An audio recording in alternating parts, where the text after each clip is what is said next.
All right, it is, I believe, May 18th, and we're checking in around the sailing world. We've got a couple special guests today. It's awesome to have Terry Hutchinson checking in from Pensacola. And the boat, I'm assuming, has been all wrapped up and everything's going away, I've heard. So yeah, nothing to do but sit around and wait, I assume. So yeah, thank you, Terry, for joining us. And to Mike Ingham, up top on my screen, we're going to talk a little bit about the online coaching that we've done. And I've been sailing here in Newport with the J24 for, I think, 40 years now. And so we convinced our crew to sit down on Mike's coaching session that he's done. And there's been some big revelations in the first 2 weeks. So good show. A couple old dogs can definitely learn how to sail a boat Mike's way. Got some new terms. So it's been fun. But so Terry, real quick, I'm going to do a share screen. Speaking of fun, this is one thing I've really enjoyed. I had this DVD sitting on my desk forever, and I've been thinking of a way to what to do with it. So this was courtesy of Gary. yeah. I think who gave me a copy of this. This was some Key West something. You know where you're at. And the reason I think I asked Gary for the copy of this because I love to sort of I never get a chance to sail with you or sit behind you and listen to you bark in the parking mad. So. There's a lot to listen and learn here. So this was, I know you've seen this one. So thank you, Gary, for the footage. So let's see if I can get max volume here because it's got to be max volume with you, I think. Let's see. Come on. There we go. Get your speed, a little hang on. There's going to be room on the other side there, okay, Jim? There is going to be room, I think. Take a little bit of a bite up. And bow down. Not yet, though. Not yet. Bowing down. Main out, Jim. Main out and jive. Main out and jive. Oh dear, that can't be good. Just keep turning. Slow the turn there. Slow the turn there. Slow the turn there. Start bringing your bow up now, Jim. Start bringing your bow up. That is not good. I think I just ducked there when that boom came there. across. No higher than that. Bow down a little, Jim. I wonder what's going on here. Maybe we were over. Doesn't look like it though. Bring your bow up. Bring your bow up. That's a shocker. Not a bad escape. Hey. Bow up a little. Big height, guys. Bang on, please. Very quickly, please, Morgan. Keep it fast. Go to lure to the pond. Keep pulling, Mary. Good there.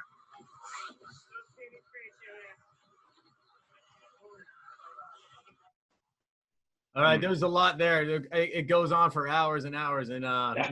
nice bail out there. That was very good. There's lots more. Yeah. Yeah. I don't know. Trying to remember where that was. Oh, I have a feeling it was the Farr 40 Worlds in Miami. I think it was Key West, Gary. You think so? Okay. That was Key West Race Week, circa 07 or so. And I'm sure there was a 20-degree righty Yeah. about 15 lengths further up, and he crossed the fleet. Yeah. Well, if it was 07 or 08. 06, 07, or 08, right in that Yeah. time period. Yeah. Yeah. Well, I'll send you the files, but it's always fun to listen in, and there's a lot more chaos to come in that. So I'll send Yeah, I'm sure there was. So it's sort of leading my question that on board this AC75, do you have that same volume?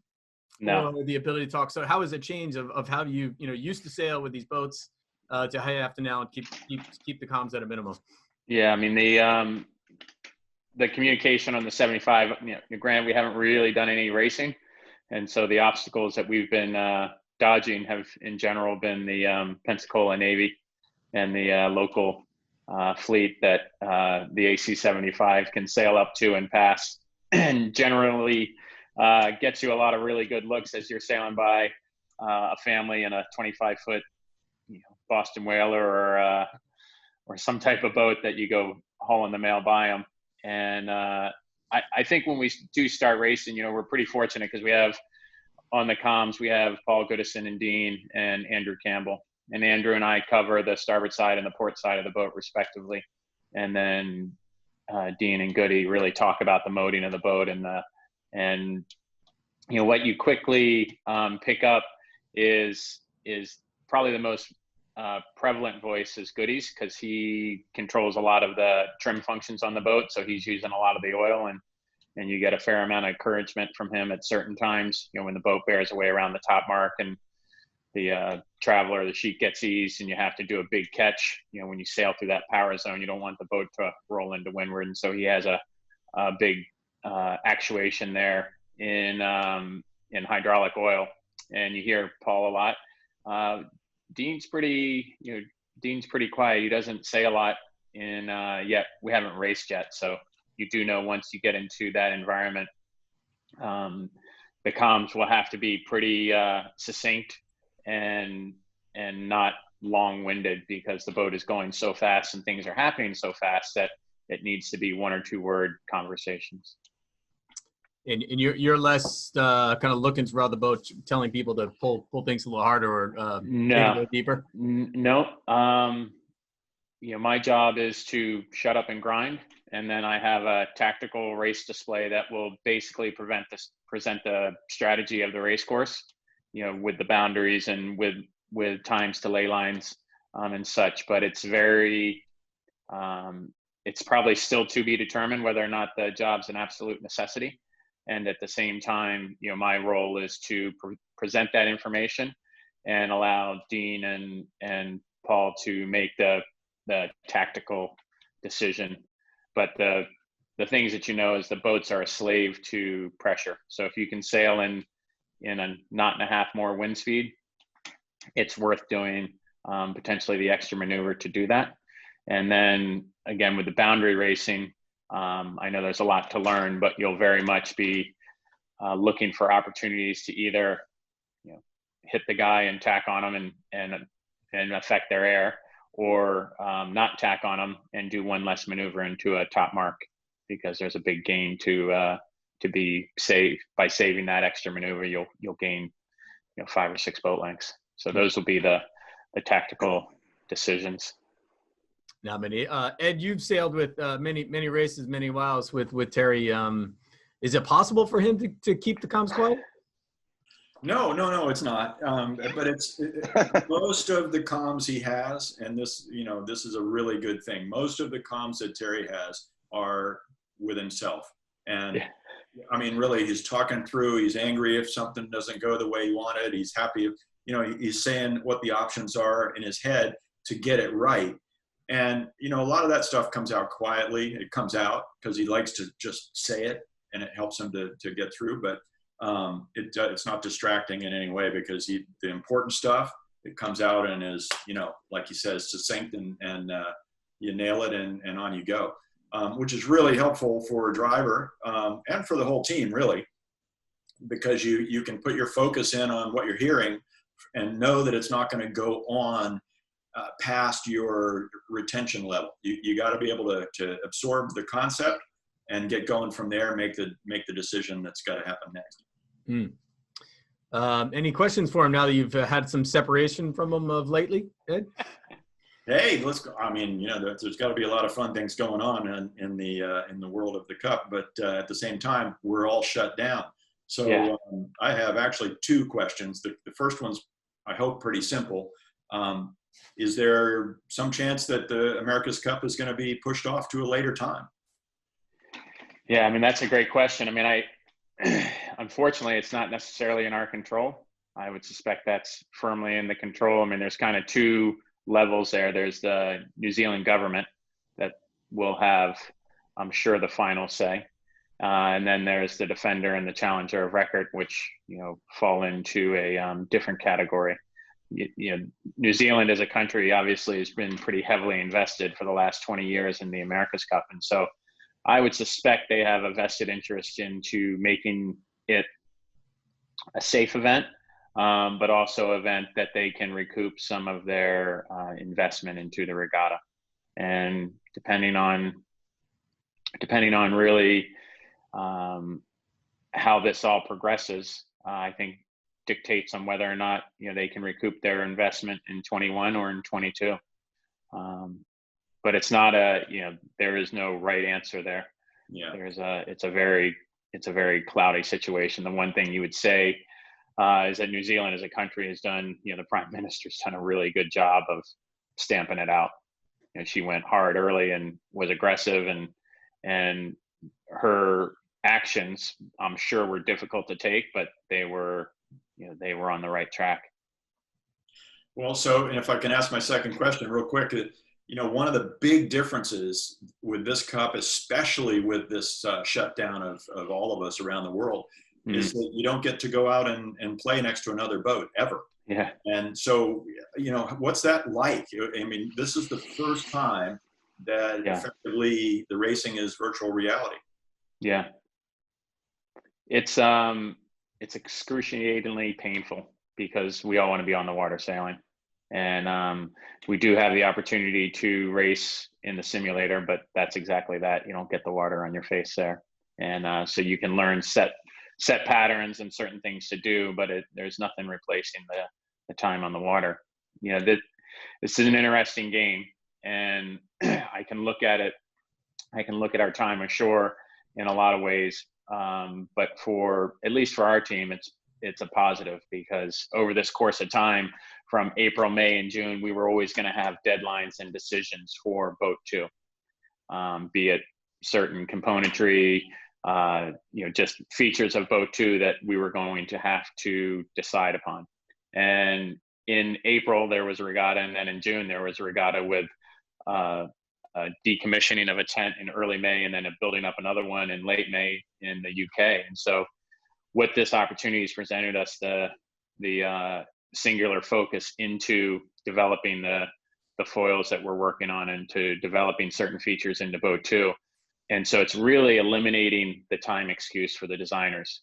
And that, coupled with the construction of Boat 2 up in Rhode Island, like the Prime Minister in New Zealand, the Governor of Rhode Island, she did a really good job of keeping manufacturing open. And so even though we had to navigate through what that meant and what that looked like from a safety perspective, she kept it all going. And so we're in a good spot there with the production of Boat 2. And more so than ever, you're committed to the design. And there's no opportunity, either we're right or we're wrong. It's not going to be, I doubt there's going to be a lot of gray area there. And the subtleties of sailing, the learning curve then, and the subtlety of sailing the boat well, each day that you go back out on the water, you just exponentially get better. And that was one of the things that stood out, and probably is the most frustrating thing right now. In February, we spent a lot of time doing race laps and getting into the routine and the timing of the racing, and what that meant and what that looked like and how it felt on the day. And to not have that, I mean, basically we'll go for almost 5 months without sailing, which is really hard. And yet the designers and the construction side of the team have been going at a great pace. So I would suspect, as you learned, Ed, and Gary had learned, if you have a fast boat, the sailors will catch up with it. You need to have a fast boat, though. True. Well, we wish you luck. Thanks for letting me ask these questions, guys. No, thank you, Ed. Hey, Gary, you're from your cup experience, are they on the right track? Oh, I'm pretty convinced they're going to be the challenger. I'm also convinced that they have a big task ahead to beat New Zealand in New Zealand, but they've been working hard. I can understand how Terry would be a little nervous not being able to do racing and not really having a handle on how fast the other boats are relative to his boat. My question is, let's assume, which is a big assumption, that you win. American Magic prevails, you challenge successfully the Cup, and it comes to Newport, Rhode Island. So what does the Cup look like? What's the format? Do we have national cruise? Are we back in a monohull? What would the Cup look like? Yeah, I mean, obviously, that would be a great opportunity. And I think it's hard to get into the nitty gritty because I know the club, New York Yacht Club, will have an opinion on a lot of this, and we'll have to follow their leadership along with Happen, Doug's, and Rogers. But I think the first thing that we have to make sure that we do going forward is streamline the event in some capacity so that people can plan for it. And then the second thing that we have to make sure that we do of equal importance is return the event to the audience that it's meant for, which is to the sailors, and what that means and what that looks like. You know, we don't have to go too far away from Valencia in 07 to see what a great event that was and how successful really the event was from a team participation and truly a world event. You know, I think there were 10 continents or 10 countries represented, and that's what you want the event to be. You want it to be an international sporting contest worthy of what the title is. And so I think it has to return back to the audience that it was meant for. You have to, when I say that, I say it in the context that, what Russell attempted with the 2013 and then again with the 17 Cup, they followed a vision that they thought was the right thing for them. And you have to give them massive kudos for continuing on with the vision and the GP50. And you'd probably almost say that circuit's better without the America's Cup, because it allows them to direct the competition in the manner that they don't have the restrictions of the America's Cup. But they followed their vision, and good on them for continuing that vision. And so the America's Cup, should cater to the sailors, and it should be that balance between the tipping point of our sport, but also resonate with the weekend sailor who can look at it and say, boy, I can do that. I'm not sure I can, but I would really like to do that. And, in the same manner that an amateur golfer can resonate with the professional. I like your term boundary racing, by the way. That's pretty good. And I like Ed's comment, the one or two word sentences are really good. Well, anyway, you were kind of diplomatic there. But personally, I'll just conclude my own comment.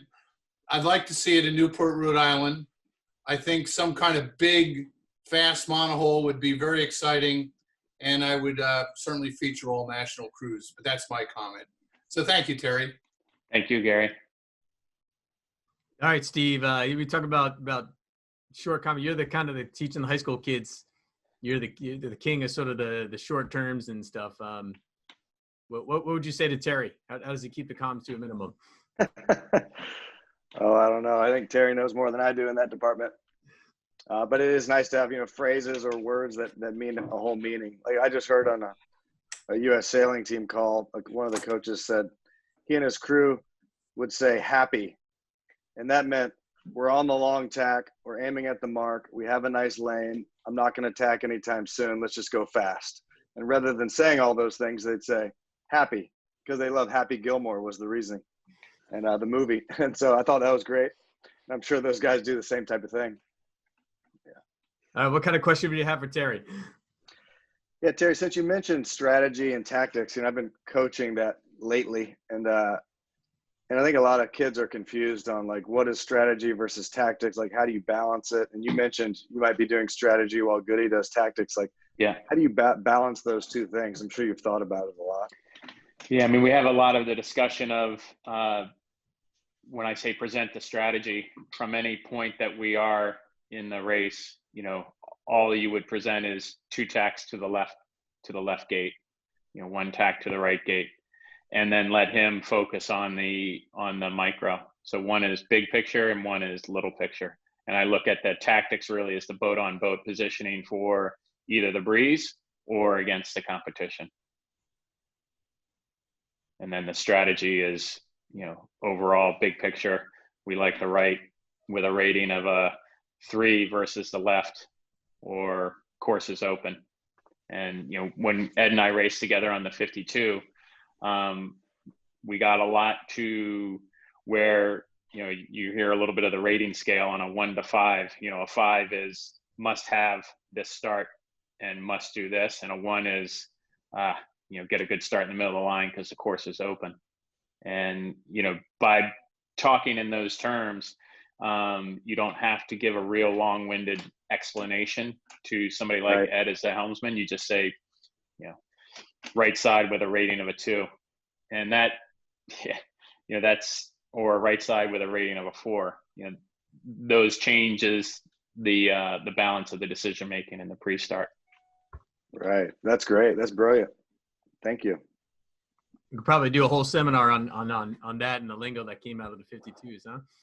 Yeah, well, it's, you know, Ed touched on something that is that's important, and he's right. A lot of times he has he was always in the lucky spot that he would have me hiking right behind him where I'm mumbling to myself, and so you try to keep the voices down as much as you could until it was important. And it's good to hear, you know, we would have the same type of conversation where you'd come out of a bottom mark and it would be as simple as, are you good in this lane? Yep. Okay. And, you know, you would get those communication points short and sweet. And the beauty of sailing with somebody like Ed is that, you know, he does such a great job of steering the boat that inevitably when you hear him say, we're starting to struggle, you know straight away that that's a time to leave where you are, because, you know, it's just a very direct point of communication, which then leads to happy to go when you are, or give us another 10 seconds, and he just counts it down in his head, and then the attack, and it's easy. And with these AC75s, under the tactics bucket or the strategy bucket, where does fall when you say let's not break the boat, or let's not flip this thing? Yeah, well, that's up to Dean. The thing, you know, with the boat, you know, in actuality, the boat's the riskiest when it's not going fast.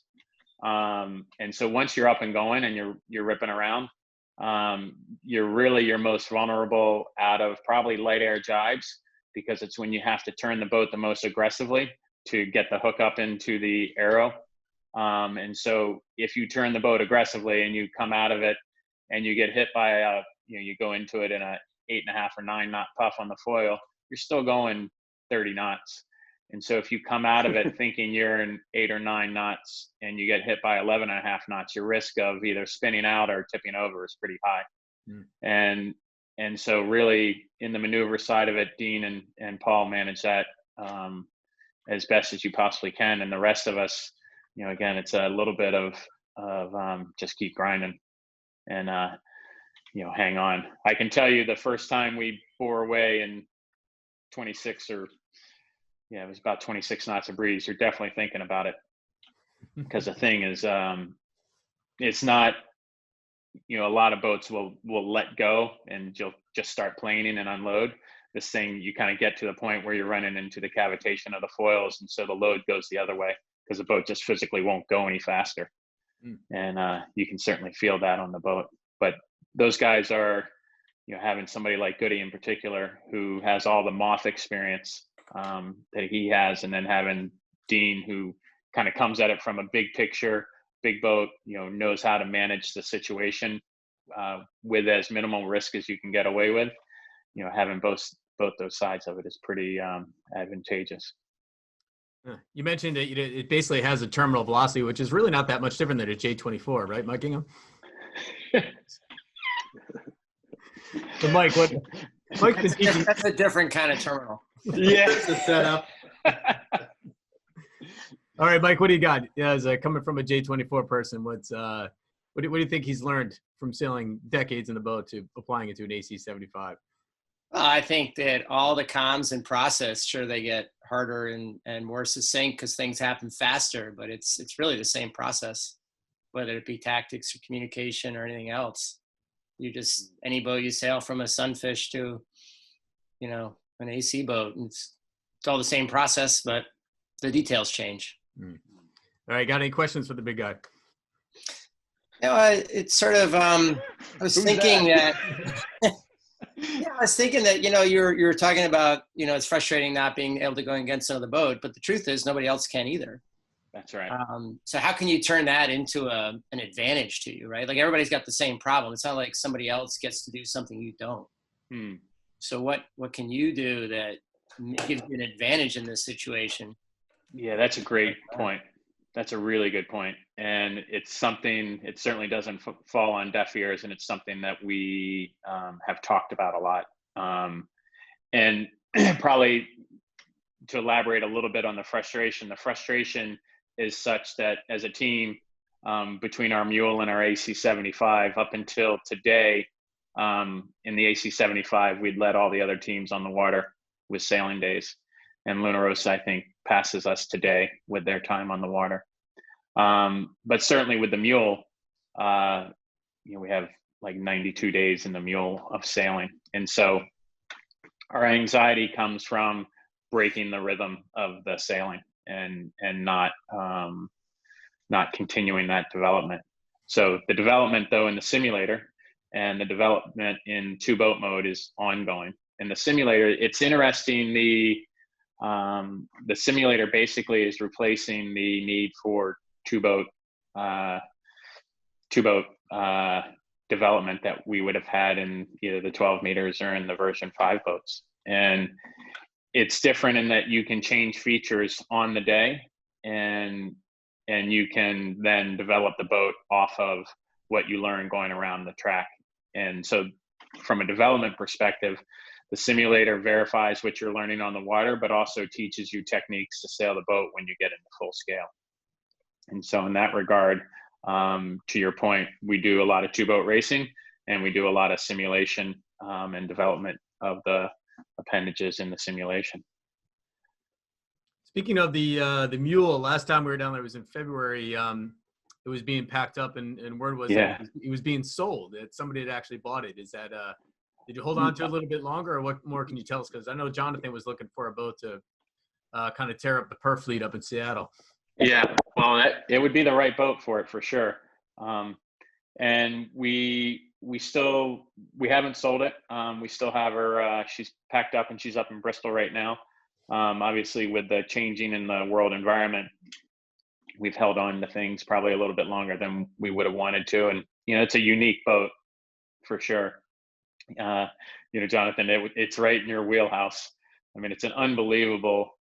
For what it is, it's amazing how fast that boat goes. And the sense of speed on the mule, going 42 or 43 knots on the mule is a lot different than going 43 or 44 knots on the 75. I mean, you feel it. You're in the breeze and you're in the elements, and you're definitely tuned into what's going on around you. And it's, that side of it, that boat has played an instrumental part of our just our overall skill development and learning how to sail the 75. It made the 75 a lot less intimidating on the first big breezy day. Jonathan, what do you think? Can you take care of it? Might be a bit much for me.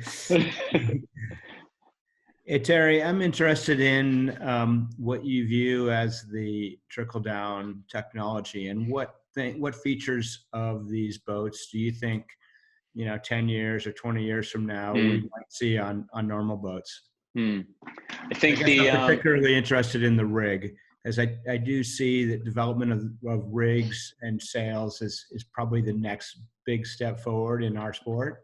Yeah. For most boats. So maybe you could just speak to that a little bit. Yeah, I think the double skin membrane, that's a tough one to probably trickle down to the rest of our sport because of the cost and the complexity of dealing with it on your day in and day out, boat. It would be hard to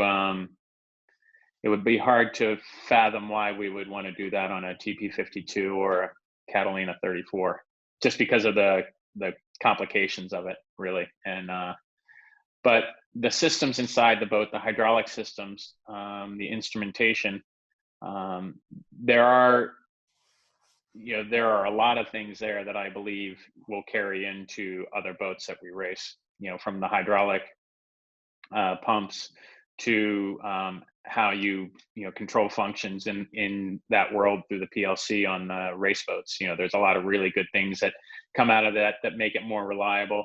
it's almost probably more of a evolution into the super yacht market because those guys deal with complex systems inside their boat. There is a lot of development that takes place there.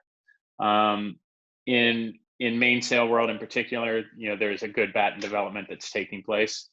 And I would suspect that has a lot of carryover. I mean, we all know, for anybody who sailed with Skip Baxter, we all know it's about the battens. And so, so you have to, you do know that a lot of that is going to have a positive effect into the reliability of that equipment. And battens, I mean, everybody knows battens are expensive, and producing them and getting them to be right is a big deal for the performance of the boat. I think in structure world and in sales, I know we're working exceptionally hard there to think about the sail program differently and how you can not only change the structure in the sail to reduce the compression on the rig. So there's a big evolution there, I would think, that could come for boats all the way across the spectrum from racing boats to cruising boats. All that would be a real positive and towards just good performance. Nice. All right. So Terry, do you have something you got to duck out to, or? No, I'm good. I'm here as long as you want me, Dave. All right. Awesome. I appreciate the opportunity. So, speaking of the knowledge stuff, this is what I want to get at that a little bit, that with Mike as a special guest here, I had a chance, as I mentioned earlier, that caught on to, he was doing these sort of private coaching, sort of bridging the gap between being able to coach in real person, but then not being able to, and finally launching it online. And it was quite amazing, I think, how, people in our sport just jumped on it with the webinars, and, all the sail makers really kind of stepped up.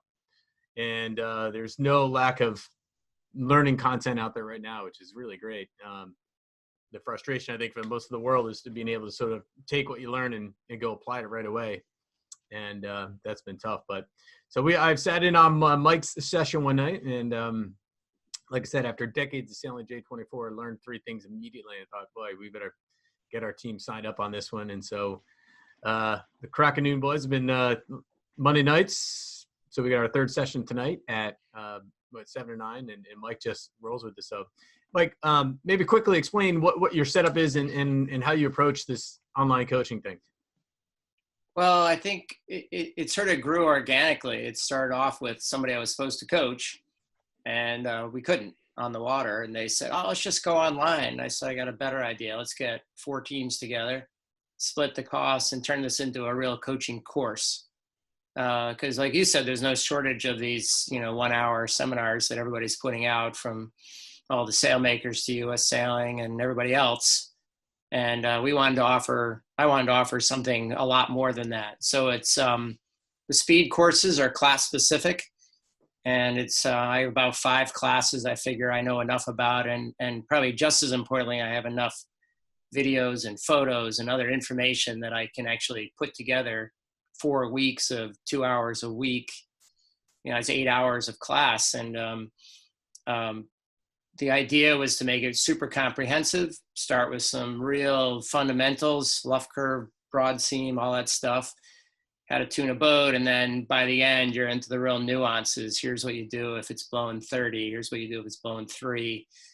Transitions, all kinds of stuff. Super comprehensive. And it was amazing how quickly everybody signed up. Like, people were dying for something to do. So I've been able to fill 4 nights a week.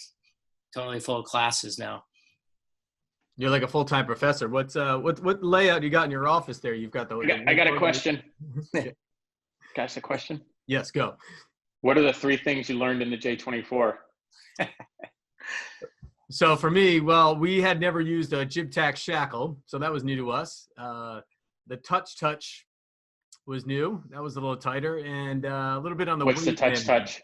Yeah, go for it. What's the touch, Mike?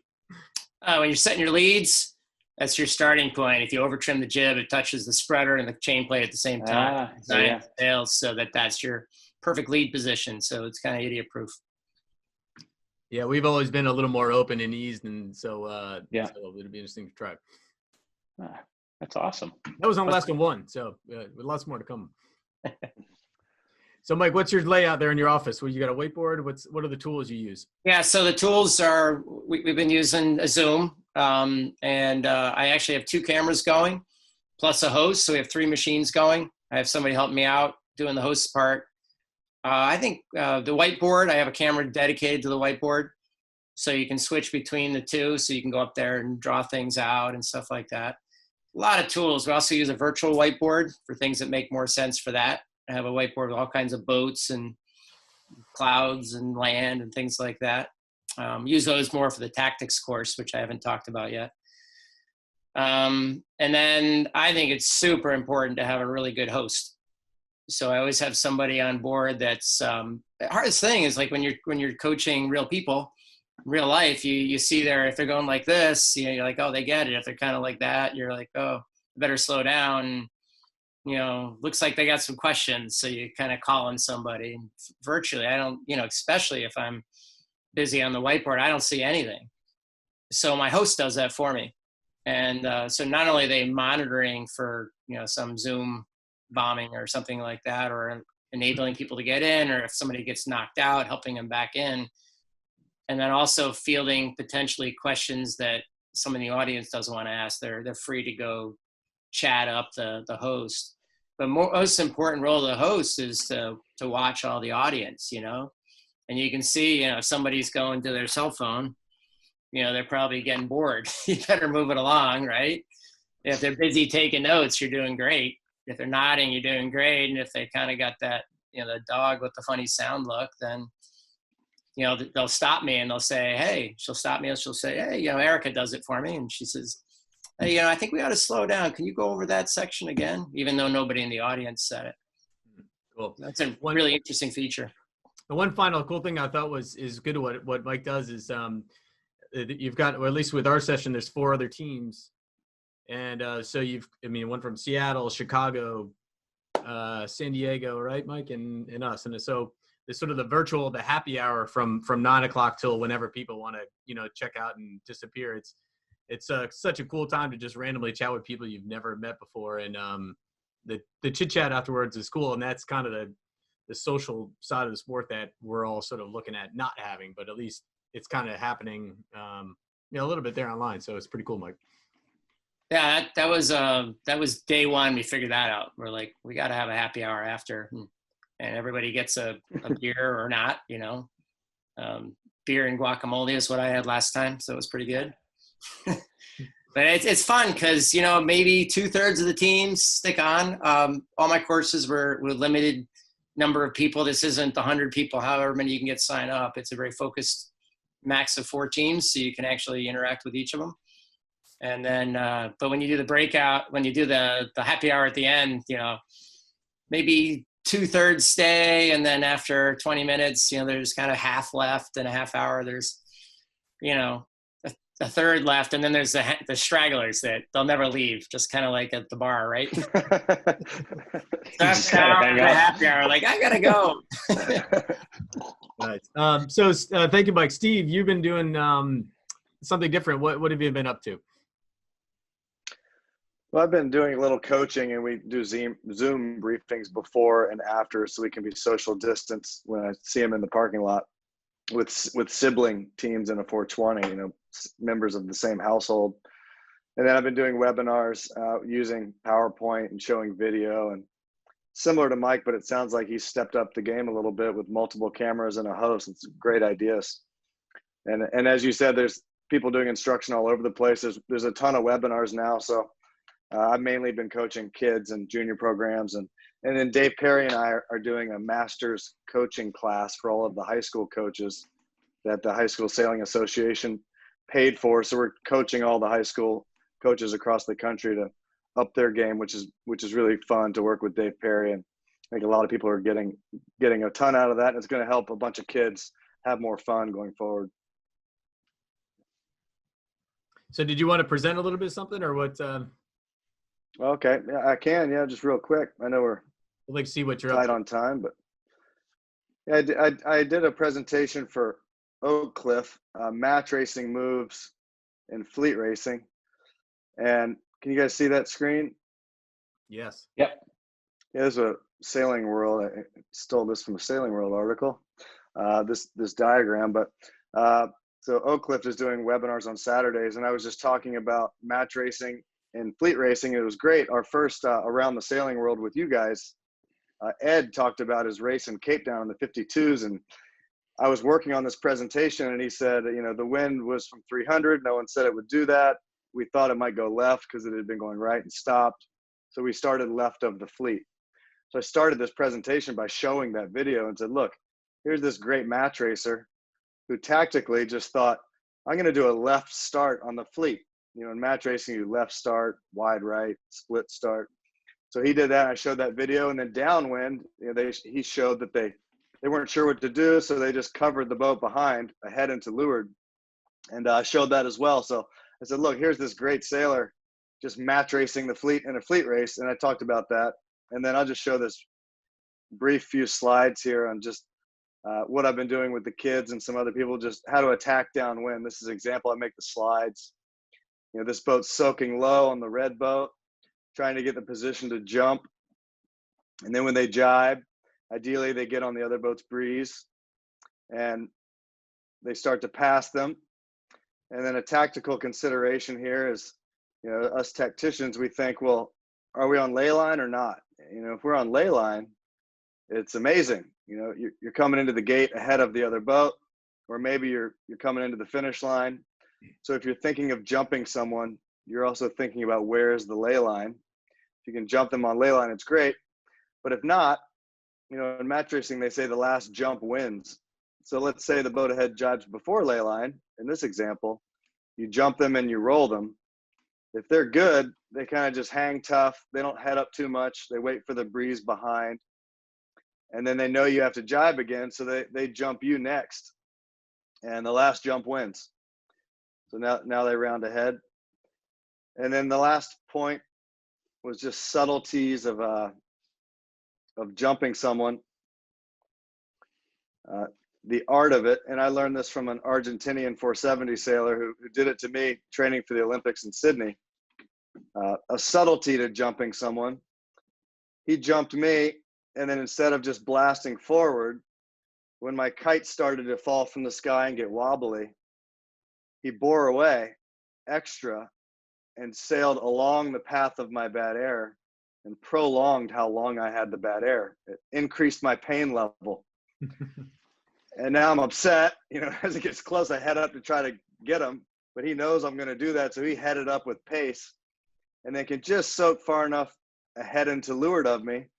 Like the example I showed Ed in the quantum racing doing to the boat behind, that now when it's time to jibe again, he has just breeze ahead.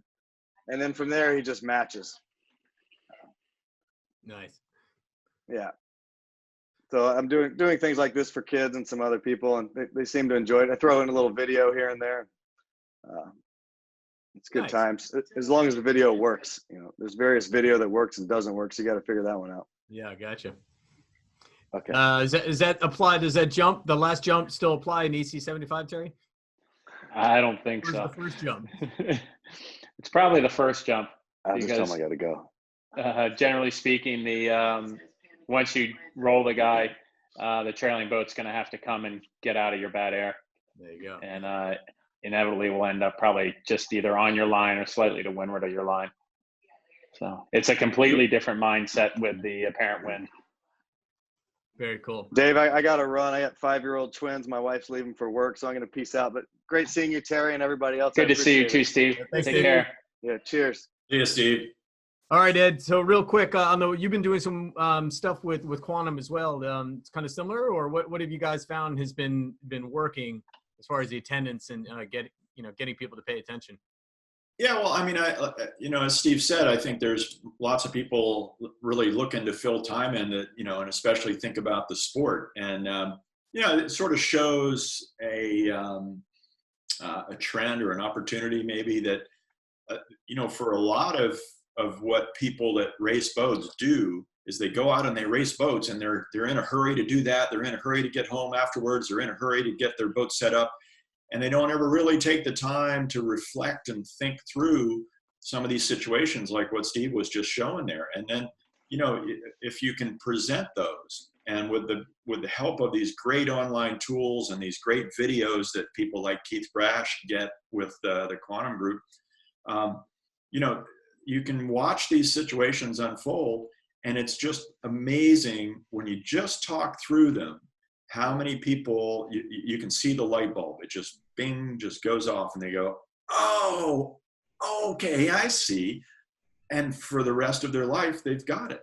Yeah. And it's just really cool to have that happen. So, you know, I think we're in a unique situation now to, with everybody, you know, at home itching to get on the water, you know, and it's great that people are coming out and you know, just making, you know, the tools available for people at home to learn from. So that's all we're trying to do.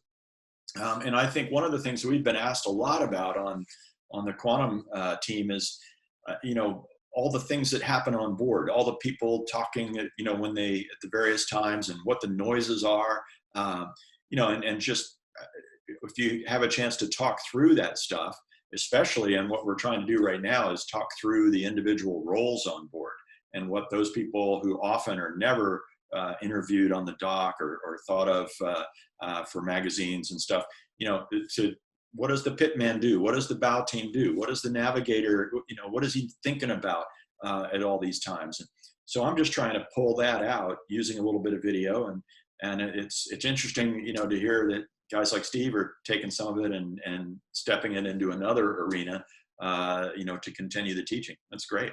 Yeah, keeping the knowledge, passing along. Cool. All right. Well, I've got one more for you, Terry, because this came to me the other day. So I wanted to, this is my final question for you. Come on, man. So there's a couple things about this watch which is super cool. I've actually had the Garmin watch, and is fantastic. And this one is like over the top cool. Yeah. So you got your little countdown thing there that I see, 117 days. I don't know what, you know, I don't know when this photo was taken, but so now after the cup, does that go away? Just kicks over to the next one, Dave. All right, so the beautiful piece there, bud. So my point is, so you've got sort of a half smile there.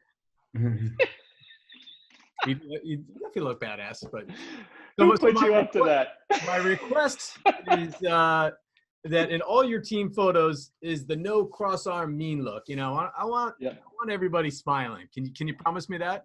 Yeah, I was under strict instructions there. Do not smile, you know, try to look younger than you actually are. Smile. That's good, you guys are sailing, man. Life is good. Yeah. No, that's a good one. All right. Well, hey, thanks for taking a big chunk of your day. Appreciate it. And this has been fantastic. And thanks everybody again. So Thank you. Thank you. Be on the water soon, Terry. Hopefully. Yep. Thanks, guys. Great to see everybody. All right. Have a great day, everybody. Thanks, Dave. See ya. Stay healthy. Bye, everyone. Yep.